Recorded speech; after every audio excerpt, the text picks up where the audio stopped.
আসসালামু আলাইকুম, আমি ফারিন সাদমান কাব্য, ঢাকা মেডিকেল কলেজ। স্টেথোস্কোপ জার্নিতে তোমাদের সবাইকে স্বাগতম। তো এসএসসি 25 ব্যাচে রাত পেরোলেই তোমাদের লাইফের একটা খুব গুরুত্বপূর্ণ পরীক্ষা। জানি যে তোমাদের মনের মধ্যে এখন খুব ভয় ভীতি মনে হচ্ছে যে কি হবে কালকে, কিভাবে পরীক্ষা দিব, অনেক জল্পনা কল্পনা মনে হচ্ছে। প্রথম দিনটা পরীক্ষা দাও, তারপর দেখতে পাবো যে সব আবার আগের মতো সহজ মনে হচ্ছে। মনে হবে যে পরের দিন যে পরীক্ষা দিই, এরকম একটা এক্সাইটমেন্ট ফিল হবে। তার জন্য তোমাদের প্রথম পরীক্ষাটা ভালো করে দিতে হবে। প্রথম পরীক্ষাটা যদি ভালোভাবে দিতে পারো, দেখবা যে সামনেরগুলো একটার পর একটা অবশ্যই সবগুলাই ভালো হচ্ছে। প্রথম পরীক্ষা যেহেতু বাংলা, আমি বলবো বাংলা পরীক্ষাতে মানুষ কমপ্লিট করতে পারে না, অনেক সমস্যা হয়। কারণ প্রথম পরীক্ষা হাত খোলা থাকে না, আর 7টা সৃজনশীল লিখতে হয়। সেই জন্যে তোমাদের শুরু থেকে একদম হাতটা চালু করে লিখতে হবে।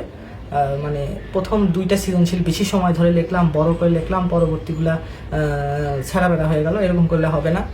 শুরু থেকে একদম মানে অল্প করে লিখলেও যেন সুন্দর করে যেন উপস্থাপন করে দিয়ে আসতে পারো, এইভাবে তোমরা শুরু করবা।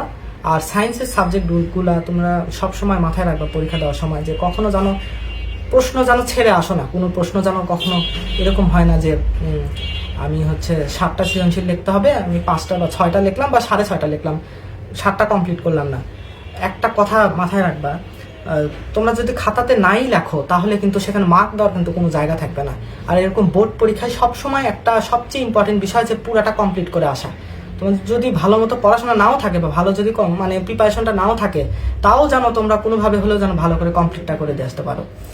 কারণ কমপ্লিট করলে দেখবা যে ওখানে অল্প মার্ক হলেও কিছু পাবা। আর যদি ভালোভাবে লিখে আসতে পারো তাহলে অবশ্যই ফুল মার্ক পাবা, সমস্যা নেই। আর ভয়ের কোনো কারণ নাই, আজকে রাতেই সবকিছু রেডি করে রাখো। তোমরা সবাই ভালো করে পরীক্ষা দিও, সবার জন্য শুভকামনা।